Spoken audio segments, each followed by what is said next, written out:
Olá, pessoal! Seja muito bem-vindo a mais um episódio do Português Incrível, o seu podcast favorito para aprender português, com leveza, humor e muito conteúdo bom. Eu sou a Rebeca. E aí, tudo certo? Aqui é o João e hoje a gente vai fazer uma viagem no tempo, mais especificamente nas formas de contar histórias no passado da língua portuguesa. Você já parou para pensar que nosso cérebro processa mais de 1000 decisões gramaticais por minuto quando contamos uma história no passado? Nossa, isso me faz pensar em como meu cérebro trabalha sem parar quando estou contando as histórias das minhas viagens. Sempre fico alternando entre diferentes formas de expressar o passado. Pois é, e temos 3 ferramentas principais para isso: o pretérito perfeito, o imperfeito e o mais que perfeito. Cada um deles é como uma lente diferente para olhar o passado. Hum, então é por isso que às vezes a mesma história pode soar tão diferente dependendo de como a gente conta? Exatamente. O pretérito perfeito, também chamado de passado simples, é como uma fotografia instantânea. Ontem não li o jornal. Bum! Ação concluída, sem mais delongas. Ah, como quando eu digo acabei de chegar em casa ou comprei um carro novo. Aconteceu e já foi. Isso mesmo. Agora, o pretérito imperfeito é mais como um filme em câmera lenta. Quando dizemos antes não lia nenhum tipo de publicação, estamos descrevendo um hábito, uma situação que se repetia. Bem, isso me lembra tanto as histórias da minha infância. Brincava na rua todos os dias. Minha avó fazia bolos aos domingos. E sabe o que é mais curioso? Estudos linguísticos mostram que cerca de 70% das nossas narrativas cotidianas misturam esses dois tempos verbais, o perfeito e o imperfeito, para dar mais profundidade à história. Uau! Eu não sabia que era uma porcentagem tão alta. E o mais que perfeito, entra onde nessa história toda? Bem, o mais que perfeito é como uma máquina do tempo dentro do passado. Quando sair para trabalhar, já lera o jornal. Significa que a leitura aconteceu antes da saída. Mas vamos combinar, quase ninguém fala lera hoje em dia, né? Todo mundo diz tinha lido. Verdade. As pesquisas mostram que o uso do mais que perfeito simples caiu mais de 85% nos últimos 50 anos. Mas a forma composta com tinha ou havia segue firme e forte. E tá corretíssima. Então posso usar tinha lido ou havia lido sem medo? Pode sim.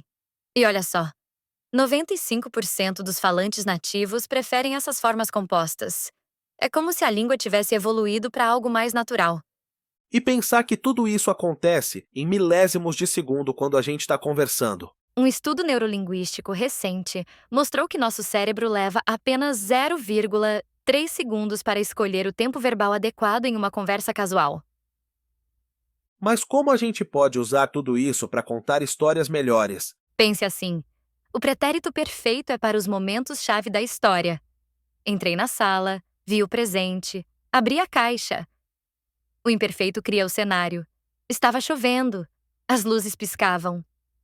E o mais que perfeito para aqueles momentos em que precisamos voltar um pouco mais no tempo dentro da própria história.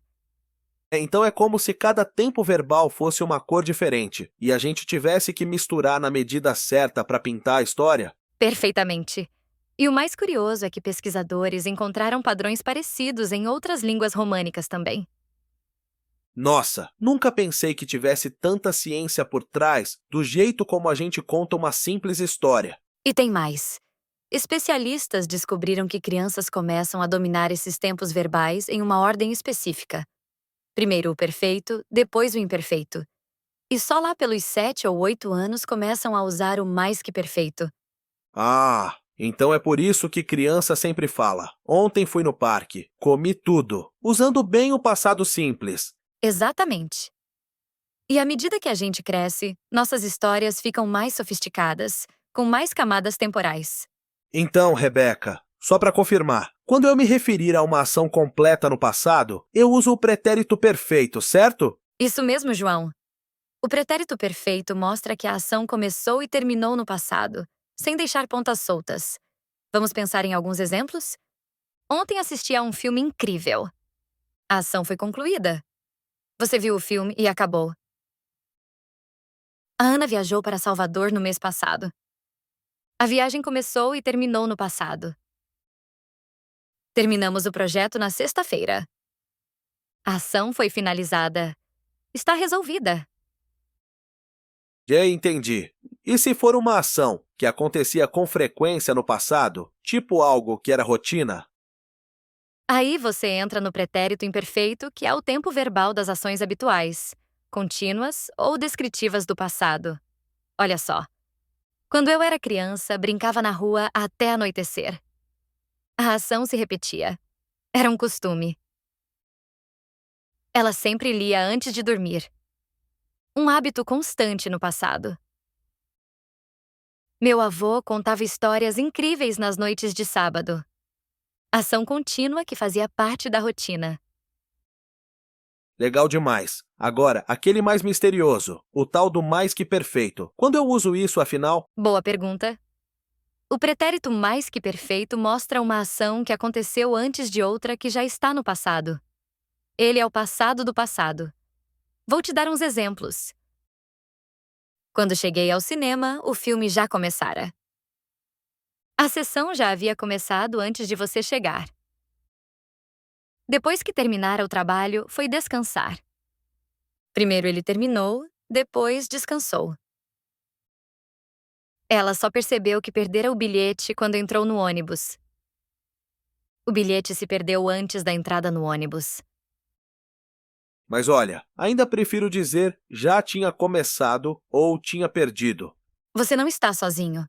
A maioria das pessoas prefere usar o pretérito mais que perfeito composto, que é mais natural na fala. Adorei, Rebeca! Esses exemplos me ajudaram muito. Acho que agora consigo contar uma história no passado usando todos esses tempos verbais certinho. E você que está ouvindo a gente aí, que tal tentar também? Pega uma lembrança sua e tenta contar usando o pretérito perfeito, o imperfeito e o mais que perfeito. Vai ser um ótimo exercício. Bom, por hoje é isso. Lembrem-se, cada tempo verbal é uma ferramenta única para expressar nossas memórias e experiências. O segredo está em saber combinar essas ferramentas da maneira mais efetiva. E o mais importante, que a comunicação seja clara e natural do seu jeitinho.